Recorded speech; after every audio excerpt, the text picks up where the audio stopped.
Te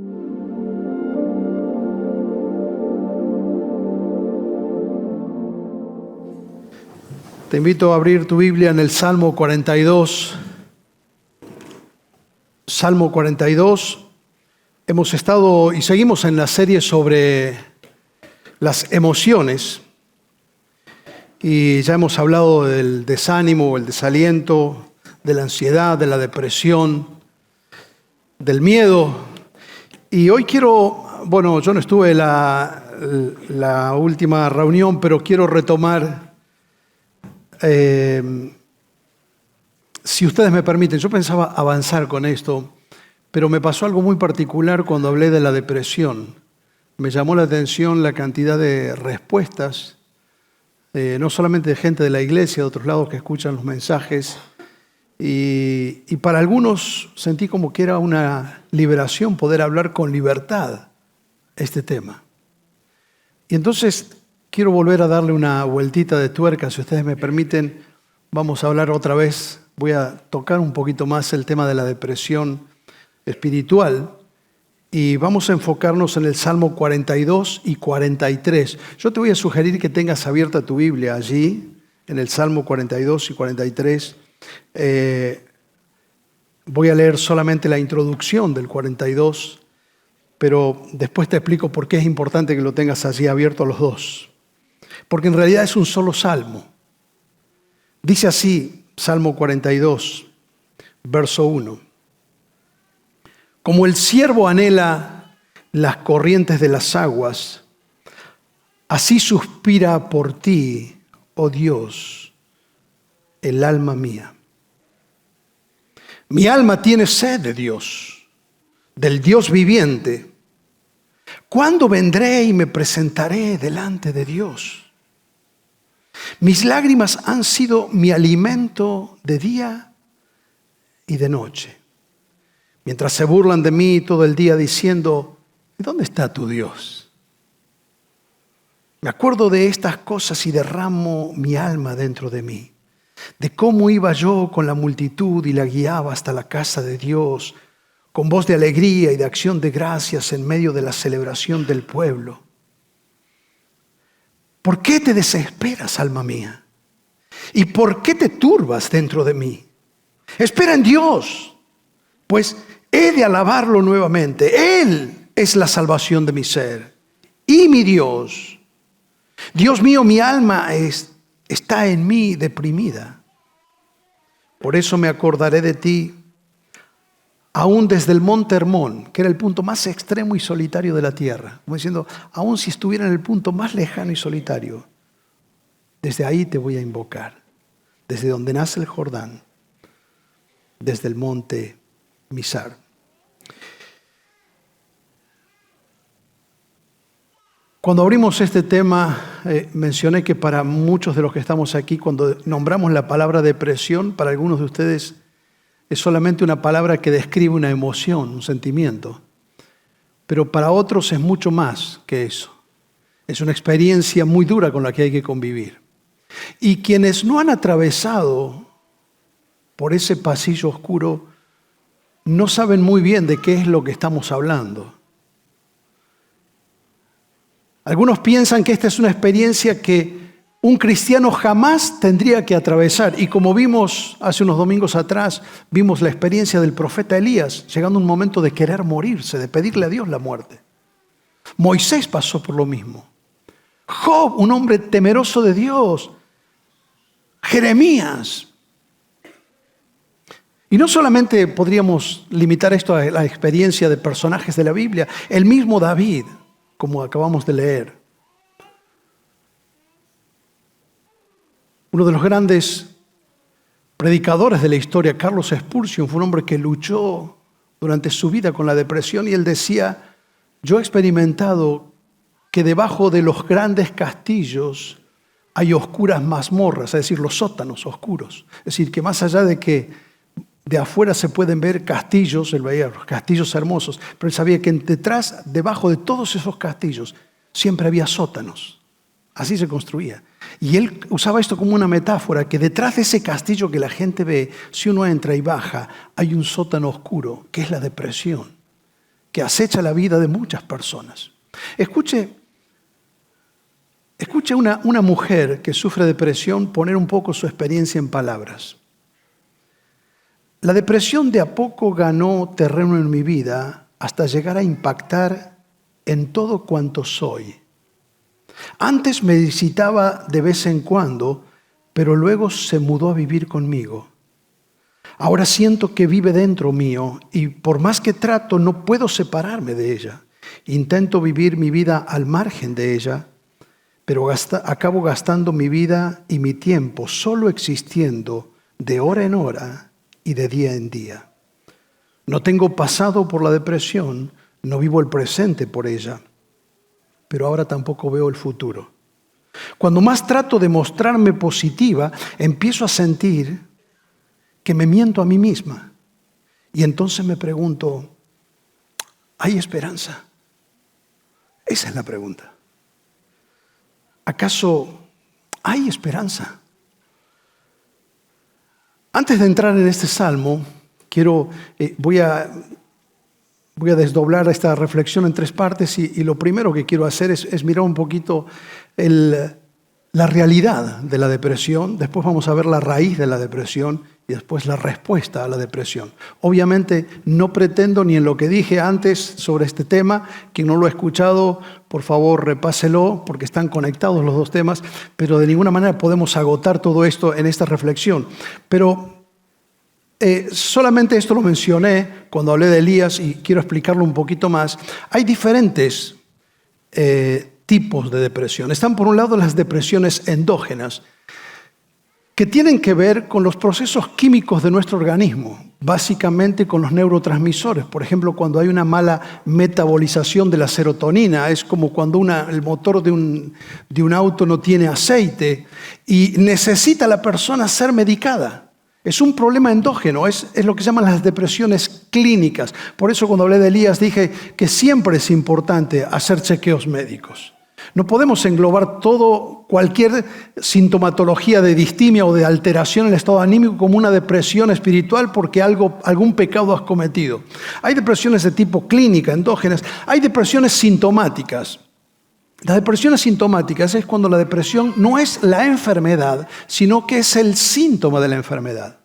¿Sabía usted, por ejemplo, que algunas formas de cáncer de páncreas comienzan con procesos depresivos? En ese caso, la depresión es un síntoma del cáncer pancreático. O procesos que el cuerpo hace, como la menopausia, van acompañados, o el parto, por ejemplo, viene la depresión posparto, son procesos que el cuerpo hace que manifiesta la depresión como un síntoma, no como la enfermedad misma. Hay otro tipo de depresiones que son las que se llaman depresiones exógenas o voy a decir reactivas para que sea más fácil de entenderlo. ¿Y qué es esto? Es cuando los procesos de depresión son como reacción a una circunstancia que estamos atravesando en la vida. Por ejemplo, si has perdido un ser querido, si estás en el proceso del duelo, sabes que la depresión es uno de los estadios que tenés que atravesar porque eso es parte del duelo. Y el duelo no es solamente por la muerte, un duelo por separación, por un hogar que se rompe. La pareja lo puede vivir y los hijos lo pueden vivir. Y obviamente están las depresiones espirituales, que son la mayoría. Es decir, que no tiene una causa clínica, sino que es la falta de sentido y la sensación de vacío interior que hace que la persona empiece a tratar de tapar y de llenar ese agujero que tiene en su corazón y empieza a descarriar la vida, a veces tratando de taparlo con pastillas para arrancar el día, pastillas al mediodía para continuar el día, pastillas a la noche para relajarse un poco y poder pasar la noche, y vive simplemente pintando arriba la humedad. Por eso es importante mirar este salmo. ¿Sabe que un médico muy famoso, el doctor Martin Lloyd-Jones, que fue médico y después fue pastor, escribió el libro más difundido sobre la depresión en la literatura cristiana, y es una serie de reflexiones basada en este salmo que acabamos de leer, aunque hemos leído solamente un pedazo. Pero quiero que miremos de este salmo que escribe David, ¿cuál es la raíz de la depresión que él está viviendo? Antes de mirar las raíces, si usted mira el encabezamiento del Salmo, se va a dar cuenta que dice, tal vez en su Biblia dice masquil es una instrucción. Es una instrucción que David da para quienes dirigían la alabanza, en este caso para los hijos de Asaf. Tanto la tradición rabínica y judía como la tradición cristiana asignan este salmo a David, aunque tiene ese título que en realidad lo que significa es que él lo escribió como una instrucción dada a los hijos de Coré, que eran los encargados de dirigir la alabanza. Ahora, imagínese si usted le trae al grupo de alabanza una canción sobre la depresión. ¿Qué le van a decir? Evidentemente, la espiritualidad para David era algo totalmente honesto, en el cual aún en el momento de alabanza uno podría abrir su corazón y contarle su tristeza a Dios. Particularmente si usted compara con el Salmo 3 y otros salmos, se va a dar cuenta que este es un salmo que David escribe cuando su hijo Absalón organiza un golpe de estado y hay una revolución en Jerusalén y él tiene que dejar el trono y tiene que huir. Este es más o menos el contexto en el que escribe David. Ahora, preste atención, si tiene su Biblia abierta allí, se va a dar cuenta, no importa la versión que esté leyendo, que el versículo 5, el versículo 11 y el último versículo del Salmo 43 son exactamente iguales. Antes de que la Biblia se divida en capítulos y versículos, este era un solo salmo. El recurso de dividirla en capítulos y versículos para hacer más fácil la búsqueda, entre otras cosas, propició cosas como estas. Pero básicamente es una estrofa que termina con un coro, que es el verso 5. Segunda estrofa termina en el verso 11, que es el mismo coro. Y termina el Salmo 43 con la misma frase. No puedo analizar todo esto, pero por lo menos vamos a intentar acercarnos a la raíz de la depresión, tal como se describe de una manera cruda en esta oración de David. Y lo primero que quiero marcar es esto, es la sensación de sed o de vacío interior. Note cómo empieza el Salmo. Mi alma está sedienta. Dice David, cuando arranca su salmo, como el ciervo anhela las corrientes de las aguas, así suspira el alma mía. Mi alma tiene sed de Dios.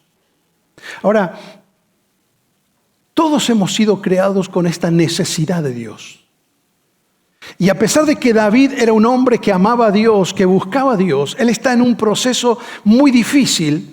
Porque él que había hecho de la adoración casi el leitmotiv de su vida, fue el gran adorador de Israel, fue el que organizó la adoración en Israel, en este momento se ve como amputado en esta área de su vida, porque debido a la circunstancia, debido a que él tuvo que huir para salvar su vida y para no generar una guerra civil en Israel y para no derramar sangre y para no enfrentarse a su hijo, él tiene que huir y él desea volver a la casa de Dios. Todavía no tenían el templo, pero tenían un santuario. Y aunque él podía orar en cualquier lugar, él dice, yo anhelo estar, lo va a decir más adelante, voy a volver a entrar delante de tu altar, quiero volver a entrar en tu presencia. Él tenía esa sed que sabía que solamente Dios podía llenar. Y esto es muy importante. Porque muchas personas se sumen más en la angustia y en la depresión cuando no se dan cuenta que lo único que puede llenar nuestra vida es Dios. Escuche cómo lo escribió C.S. Lewis, el escritor de las Crónicas de Narnia. Él dice así, si encuentro en mí un deseo que nada en este mundo puede satisfacer, La explicación más probable es que fui hecho para otro mundo. Si ninguno de los placeres terrenales puede satisfacerme plenamente, eso no demuestra que el universo es un fraude. Probablemente lo que ocurre es que los placeres terrenales nunca estuvieron destinados para satisfacerlos, sino solo para sugerir que hay algo más, lo verdaderamente auténtico. Lo que él está diciendo es, el hombre tiene esa sed de trascendencia. Y porque tiene esa sed de trascendencia, tiene esa sensación de que algo le falta. Y David sabe que lo único que puede llenar su vida es Dios. Por eso él dice, mi alma tiene sed de Dios. Carl Jung, que fue discípulo y fue el fundador de una escuela de psicología, fue discípulo de Sigmund Freud, él hace una observación interesante. Él dice, alrededor de un tercio de mis pacientes no padecen una neurosis definible en términos clínicos, sino más bien sufren por la insensatez y la futilidad de la vida. Esto puede denominarse la neurosis general de nuestros tiempos. Él está diciendo, una gran cantidad de mis pacientes, particularmente los que vienen a verme por la angustia, por la depresión, no padecen una patología clínica. Están sufriendo por la futilidad y el tedio de la vida, por no entender el sentido de la vida, por estar patinando en el vacío, por querer llenar su corazón con cosas que no llenan la vida. Víctor Frankl, el fundador de la logoterapia, dice, la primera fuerza motivadora del hombre es encontrar sentido para su propia vida. El sentimiento de que la vida carece de sentido hace que el ser humano se vea acosado por la experiencia de una vaciedad íntima, lo que yo llamo el vacío existencial. Fuimos creados, decía San Agustín, con una necesidad de Dios y nuestra alma nunca reposará hasta que se encuentre en Dios. David está experimentando esa sed y él sabe que puede saciar su sed solamente en Dios. Por eso él quiere volver al templo, a reunirse con el pueblo de Dios y tiene nostalgia de esto. Pero marco esto porque esto es un síntoma común en la experiencia de las depresiones. La sensación de vacío interior. Algo más que se suma a la experiencia de David y que se conecta con la experiencia que muchas personas viven es el rechazo afectivo. Mire cómo lo dice en el verso 3. Mis lágrimas han sido mi alimento de día y de noche, mientras se burlan de mí todo el día diciendo, ¿dónde está tu Dios? Si quiere en su Biblia puede marcar el verso 10 porque dice más o menos lo mismo. Como si quebraran mis huesos, mis enemigos se burlan, mientras me dicen todo el día, ¿dónde está tu Dios? Trate de sentir la angustia que este hombre vive. Él dice, mis lágrimas fueron mi comida. En el Salmo 102 dice, mis lágrimas, yo bebí mis propias lágrimas. Es como que la persona llora y las lágrimas van por las marcas de su propio rostro y van cayendo dentro de su boca y él va bebiendo sus propias lágrimas. Y se sienta a comer y aunque no tiene ganas de comer, lo poco que tiene delante, cuando se inclina con sus lágrimas, moja su comida y se come sus propias lágrimas. Eso está diciendo. Y mientras yo vivo esto, mire lo que dice. Mis enemigos se burlan y me dicen, ¿dónde está tu Dios? ¿Saben? Muchas veces las adversidades de la vida que nos llevan a vivir momentos de lágrimas levantan esta pregunta, ¿y ahora dónde está Dios? Y muchas veces eso es instigado por personas que nos rodean. Si estás en un ambiente tal vez de colegio. Que yo no sé por qué cuando hablamos de depresión pensamos, y esto es muy importante atenderlo, pensamos que este es un problema de los adultos. Usted no sabe la cantidad de adolescentes y preadolescentes que luchan con esto. Especialmente por esa palabrita que usted ve en el verso 3, mientras ellos se burlan.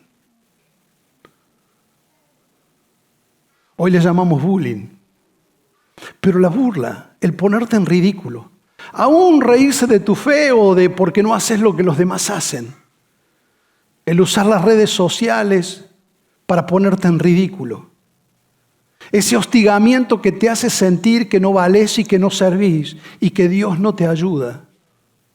Tal vez lo estás viviendo en la escuela, tal vez lo estás viviendo en el trabajo, de gente que se burla de tu fe.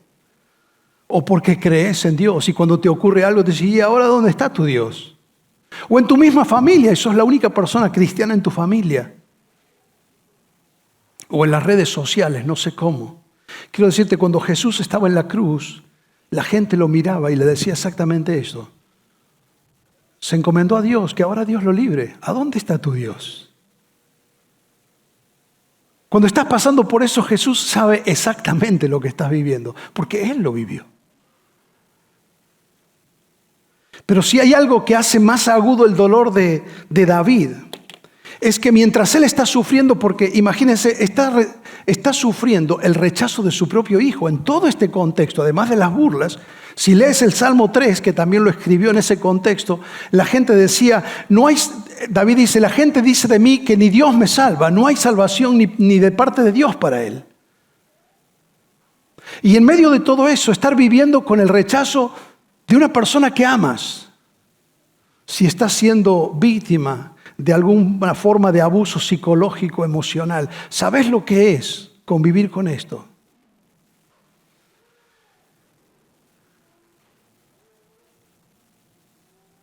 Y tener que preguntarte, ¿y Dios dónde está en esto? ¿Qué pasa con Dios? Pero hay algo más en la experiencia de David que se conecta con la depresión, que está en la raíz de la depresión. Aparte de esa necesidad de llenar algo interno, esa sed interior, aparte de ese rechazo y de las burlas que está padeciendo, es ese sentido de que lo mejor está en el pasado. O como puse ahí, las pérdidas irreparables. Mire cómo lo dice en el verso 4. Me acuerdo de estas cosas y derramo mi alma dentro de mí. ¿Cómo iba yo con la multitud y la guiaba hasta la casa de Dios con voz de alegría y acción de gracias? Ahora, si hay algo que hace más complicado el presente, es cuando nosotros tomamos como referencia el pasado y pensamos que el pasado es mejor que el presente. Y pensamos que ese pasado es algo que quisiéramos recuperar y que es imposible. ¿Sabe? Este es el síndrome muchas veces de los deportistas, particularmente de los deportistas exitosos, por ejemplo en el fútbol, cuando son carreras cortas. Imagínense que una estrella de fútbol termina su carrera en el promedio de su vida, cuando todavía tiene la mitad de la vida por delante. Y una de las razones por las que a veces caen en pozos depresivos es porque están afiebrada la carrera, el éxito, la fama y llega un momento que se tiene que retirar, que el cuerpo le dice no podés más y la persona empieza a sentir que la parte más linda y más importante de su vida está en el pasado. Ya no hay un sueño y una expectativa para el futuro. Y eso es terrible cuando uno empieza a sospechar que lo más importante de mi vida es algo de atrás. Es algo que está en el pasado. Y quiero decirte, hay que ser realista con esto. Las cosas del pasado son irrecuperables, generalmente. El tiempo que ha pasado. Queremos volver a épocas, a momentos. Más aún si hemos perdido seres queridos. Muchos de nosotros hemos perdido seres queridos con la pandemia. Pero quiero decirte, si has tenido que enterrar a un ser querido en la esperanza de la resurrección, si has enterrado a un ser querido, que lo has despedido para que vaya a la presencia de Dios, Él no está en tu pasado, no está en tu presente, pero está en tu futuro. Entonces no sirve mirar el pasado. Y está bien que lo recuerdes, y está bien que lo lamentes. Pero no caigas en la trampa de pensar que siempre el pasado es mejor. La Biblia dice, nunca cuando dices eso, hablas con sabiduría. Así lo decía Salomón. Y David siente que hay algo que ya no va a volver. Él se acuerda cuando él podía estar en la casa de Dios, dice, pero ese tiempo ya pasó. Y en medio de todo esto es como que él recupera la sensatez. ¿Y a qué viene la respuesta a la depresión? ¿Cómo recobro la perspectiva de la vida? Recuerdan que cuando hablé de la depresión hace 2 domingos atrás, mostré este cuadro hablando sobre la perspectiva. El cuadro que usted tiene a la izquierda es un cuadro de la Edad Media. Mire la diferencia con el cuadro que está a la derecha, que es del Renacimiento. En la Edad Media se pintaba sin perspectiva. Eso es en 2D, digamos. Por eso usted ve, por ejemplo, arte rupestre o ve el arte protocristiano o el arte egipcio, por ejemplo. Vio cómo las figuras a veces están desordenadas. Bueno, este cuadro de la Edad Media está desordenado porque hay algo que ellos no tenían, que era la perspectiva. Pero en el Renacimiento, con las técnicas de un arquitecto llamado Brunelleschi, empezaron a experimentar lo que se llama la perspectiva. Cuando un cuadro deja de ser confuso y empieza a tener perspectiva para que veamos qué es más grande, qué es más pequeño, qué está más cerca, qué está más lejos. Esa obra de Rafael que usted está viendo es la escuela de Atenas, donde están Platón y Sócrates en el medio. Todo está en perspectiva. Pero ¿saben cuál es el secreto? Uno de los secretos de la perspectiva es lo que llaman los artistas el punto de fuga. Es decir, es un punto infinito que trasciende al cuadro, desde el que van a salir todas las paralelas. Pero si usted se queda y se mete dentro del cuadro, no tiene perspectiva. Y ese es el punto de fuga. David, en medio de todo esto, hay 3 momentos en los que él encuentra el punto de fuga, que es el verso 5, que se lo marqué recién, el versículo 11 y en el Salmo 43, verso 5. Cuando él se vuelve a Dios y recobra en ese momento la perspectiva. Entonces, ¿cómo en medio de la angustia puedo recuperar la perspectiva? Primero, tengo que enfocarme en Dios, no en las circunstancias. En Dios por sobre las circunstancias. Déjeme decirle algo. En este salmo, en los 2 salmos, David usa 51 veces diferentes pronombres personales. Habla de yo, de mí, de mis. Y es como que habla de mí, de mis problemas, de mis situaciones. Y solamente 20 veces se refiere a Dios. Y sabe, hay una trampa cuando nosotros estamos en los problemas y es de ponernos nosotros en el centro. Y cuando uno se pone en el centro, no tiene un punto de fuga, pierde la perspectiva. No sabe qué está más cerca y qué más lejos. Todo se vuelve confuso. Es como que uno está en el ojo del torbellino, del huracán, y todos sus pensamientos lo tiran más hacia el medio. Y es el lugar más difícil, porque si yo soy el centro y todo depende de mí, todo depende de mis recursos, todo depende de mis manias para la vida, todo depende de mis artilugios, todo depende de mi fortaleza, todo depende de cómo yo lo veo, entonces me estoy preparando para una frustración mayor, porque soy una persona limitada. Necesito salir de mí, necesito ese punto de fuga. Y es ahí cuando él se vuelve a Dios y él se dice a sí mismo: ¿por qué te desesperas, alma mía? ¿Por qué te turbas dentro de mí? Espera en Dios, porque todavía voy a volver a alabarlo. Aún he de alabarlo nuevamente, porque Él es mi salvación. Es decir, cuando yo veo en medio de esto y entiendo que Dios sigue siendo mi Señor, que Él sigue siendo un Dios de poder, de misericordia, David se vuelve a Dios, y cuando se vuelve a Dios en oración y le dice: de día, verso 8, mandará el Señor su misericordia, de noche estará su cántico conmigo. Elevaré mi oración al Señor. Le diré al Señor: tú eres mi roca, ¿por qué me has olvidado? ¿Ves que es totalmente honesto? ¿Ha escuchado cristianos que dicen: a Dios nunca hay que preguntarle por qué? A Dios hay que preguntarle para qué. ¿De dónde salió eso? Eso no está en la Biblia. Jesús en la cruz preguntó: Dios mío, ¿por qué me has desamparado? David se preguntaba, o usted cuando está en un problema no se pregunta por qué. Sí. Dice: y yo me estoy preguntando por qué, pero no se lo quiero preguntar a Dios para que no piense que yo no soy un buen cristiano. Y sí, Dios sabe lo que estoy pensando. Entonces, lo más sano es convertir nuestra angustia en oración. Cuando yo convierto mis preguntas en oración, entonces salgo del centro de la escena para ponerlo a Dios en el centro de la escena. Porque yo estoy limitado, no entiendo, por eso le pregunto a Dios. Decía Lutero: Dios aprecia mucho más las dudas de un corazón sufriente que la frialdad de un corazón indiferente. No tengas miedo de expresar delante de Dios, como lo hacía David muchas veces. Él expresaba su queja delante de Dios. Él pasó por muchas tormentas, pero nunca se quejó en contra de Dios. Muchas veces sí se quejó delante de Dios. Es decir, iba delante de Dios y le contaba y le explicaba, le preguntaba, ¿por qué estoy viviendo esto? ¿Acaso me has olvidado, Señor? Pero en ese derramar el corazón, en ese preguntarle a Dios y poner sus cargas, es cuando él experimentaba la libertad de saber que Dios estaba en control, porque le estaba devolviendo a Dios el derecho de ser Dios. No reprimas tu dolor. Siempre es mejor convertirlo en una oración. La segunda respuesta es que debo enfocarme en su verdad por sobre mis pensamientos. Otra vez, saca la cabeza fuera del agua David.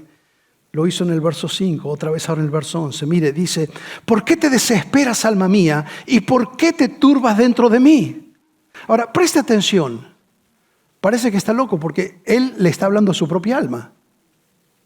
Se está hablando a sí mismo. El escritor que mencioné al principio, el doctor Martin Lloyd-Jones, dice algo así muy interesante en su libro sobre la depresión. Una de las causas por las que las personas se deprimen es porque pasan más tiempo escuchándose a sí mismo que hablándose a sí mismo. ¿Escuchó? Dice, la mayor parte de tu infelicidad y insatisfacción en la vida es debido al hecho que estás mucho tiempo escuchándote a ti mismo. Porque cuando vos te escuchás a ti mismo, lo que estás escuchando son tus sentimientos.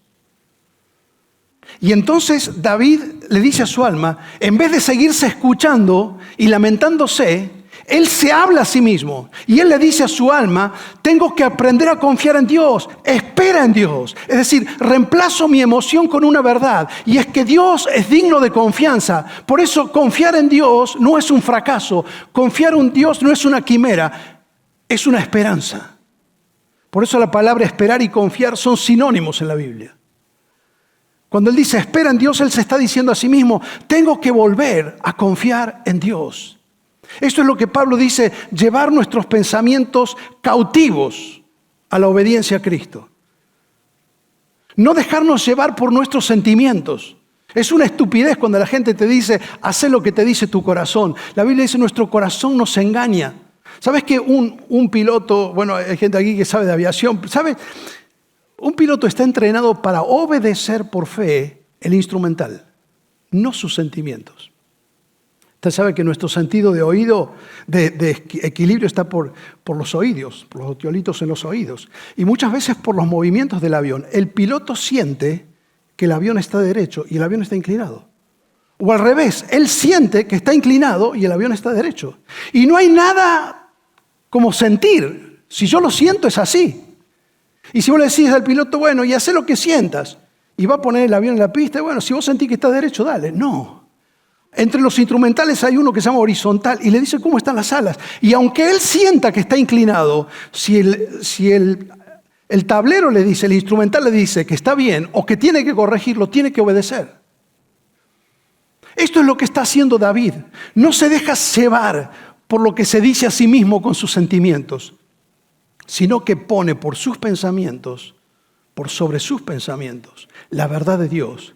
Dios es un Dios de poder, Dios es un Dios confiable, Dios es un Dios de gracia, Dios es un Dios bueno.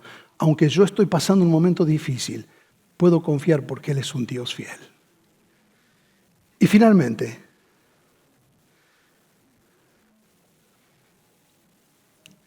la tercera respuesta es enfocarme en el futuro por sobre el pasado. Y hay algo interesante, le dije que tenga los 2 salmos abiertos y no voy a leerlo todo, pero usted lo puede leer en su casa, que el Salmo 42, David solamente mira el presente y el pasado. Pero cuando él se decide confiar en Dios, entonces mira hacia el futuro. Y el Salmo 43 mira al futuro. No se queda estacionado en el pasado, como nos leyó Alejandro al comienzo. En el profeta Isaías, Dios dice, yo hago nuevas todas las cosas. No te quedes mirando el pasado. Dios es un Dios de futuro. Cuando yo me quedo en el pasado, pero por más que sea de difícil lo que haya pasado, eso no le ata las manos a Dios. Yo no puedo cambiar el pasado. Pero Dios puede ayudarme a escribir un nuevo futuro. Él es un Dios que hace todas las cosas nuevas. Él nos da nueva vida. Él nos hace nuevas criaturas. Él habla de que hacer en nosotros un hombre nuevo. Él nos introduce a un nuevo pacto. Él nos dice las cosas viejas pasaron. Dios es un Dios que cuando ponemos nuestras cargas en Él, no lo hacemos para cambiar el pasado. Eso es irracional. Lo hacemos para empezar a construir de su mano un nuevo futuro. ¿Saben? Víctor Frank mencionó hace un rato, él fundó una escuela de psicología, la tercera escuela de psicología vienesa. No es cualquier cosa, logoterapia. Y cuando a él le preguntan, saben que él, muchos de sus ensayos y la confirmación de su tesis la tiene a partir de su experiencia en el campo de concentración. Él terminó prisionero en un campo de concentración, donde casi pierde la vida. Y él se daba cuenta que las personas que podían sobrevivir a las presiones del campo de concentración era porque tenían esperanza. Y en un momento, después, cuando él está presentando estas conferencias en Estados Unidos, él es austríaco, alguien le pregunta a Víctor Frank cuál es la diferencia entre la logoterapia, su escuela de psicología, y el psicoanálisis de Freud. Y entonces él, entre otras cosas, dice esto: para el psicoanálisis, el principal problema del hombre es el pasado. Usted va a hacer terapia y de aquí empieza a hablar. Su mamá, de su abuela, cómo lo criaron, del pasado. Y bueno, el pasado tiene influencia en el presente, es cierto. Pero si usted está siempre mirando el pasado, entonces Víctor Frank dice, para el psicoanálisis el principal problema del hombre es el pasado. Para la logoterapia, que es su escuela de psicología, él dice, para la logoterapia el principal problema del hombre es el futuro. Cuando el hombre no tiene un futuro, siempre repite el pasado. Como cuando usted saca a una persona de una adicción, pero no le da un futuro. Si la puede sacar, o de la cárcel, y sale a la calle, pero no encuentra futuro, ¿y qué hace? Vuelve a su estilo de vida. Y él dice, cualquier pasado se puede superar cuando al hombre le da su futuro. Por eso Dios es un Dios de futuro. Por eso David, en medio de su angustia, él busca a Dios y encuentra el refugio y se pone de pie. Y dice, volveré a alabar al Señor. Alma mía, espera en el Señor, porque otra vez lo alabaré nuevamente. ¿Qué estás diciendo? Todavía hay una canción que tengo que cantar. Todavía hay un salmo que voy a escribir. Todavía hay cosas que Dios va a hacer en mi vida. Y quiero decirte, si estás pasando por una tormenta de aflicción, de angustia, de depresión, Dios no te desecha por eso. Jesús sintió tanta compasión por la gente y en un momento dijo, todos los que están agobiados y cargados, y siente el peso de esa palabra, agobiados, su existencia es un peso que no pueden llevar. Él dijo, vengan a mí todos los que están agobiados y cargados, yo les voy a dar el descanso. Él se ofrece como nuestro Redentor, como nuestro Señor, como nuestro Salvador. Él murió por nuestros pecados, pero Él resucitó para que no nos quedemos mirando el pasado. Ahora vamos a terminar celebrando la Cena del Señor. Y aquí volvemos al pasado y recordamos lo que Él hizo. Pero esto tiene sentido porque hay futuro, porque Cristo resucitó y viene por nosotros. Porque Él camina a nuestro lado, porque no estás solo en ninguna de tus pruebas. Por eso quiero invitarte hoy a que por sobre las circunstancias te enfoques en Dios, a que por sobre tus pensamientos te enfoques en su verdad y por sobre tu pasado te enfoques en el futuro que Dios tiene, si estás dispuesto a caminar en su verdad. Te invito a que podamos inclinar nuestros rostros delante de Dios. Voy a pedir a las personas que nos van a servir esta noche si pueden venir, porque vamos a terminar celebrando la Cena del Señor y vamos a servirnos ahora para participar. Cada uno de ustedes, aquellos que han recibido a Jesús como su Señor y Salvador, se han bautizado conforme al mandamiento de la palabra de Dios. Les estoy invitando en este momento a que terminemos celebrando juntos el sacrificio de nuestro Señor. Y mientras nos vamos sirviendo, quiero invitarte a un tiempo de abrir tu corazón en la presencia del Señor. Y vuelvo a esa pregunta de esa mujer que conté al principio, que ella habla de su depresión y termina diciendo: ahora se ha venido a vivir conmigo, no tengo pasado por ella y tampoco tengo futuro. Y se termina preguntando: ¿hay esperanza? Y yo quiero responderte hoy en el nombre de Cristo Jesús: hay esperanza. Hay esperanza para tu corazón. Hay esperanza para tu alma. Cuando entiendes que el vacío del corazón no lo llena nadie, sino solamente Dios. Y te volves a Él y le confesás como tu Señor y Salvador. Y le das a Él el primer lugar en tu vida. Y empezás a reemplazar pensamientos de muerte por la verdad de vida. Empezás a reemplazar pensamientos de angustia por la verdad de paz de su palabra. Empezás a volcar ante Dios en oración tus cargas. Cuando empezás a reemplazar tu pasado y enfocarte en el futuro, empezás a levantarte a un nuevo camino, que solamente es posible cuando lo caminamos con Dios. Por eso quiero invitarte en esta noche que si nunca has confesado a Jesús como tu Señor y Salvador, sabiendo que Él murió por tus pecados, que resucitó y vive, y que quiere ser tu Señor y Salvador, que le puedas decir: Señor, yo me arrepiento de mis pecados, yo te confieso hoy como mi Señor y Salvador, te entrego mi vida, a partir de hoy quiero seguirte, Señor.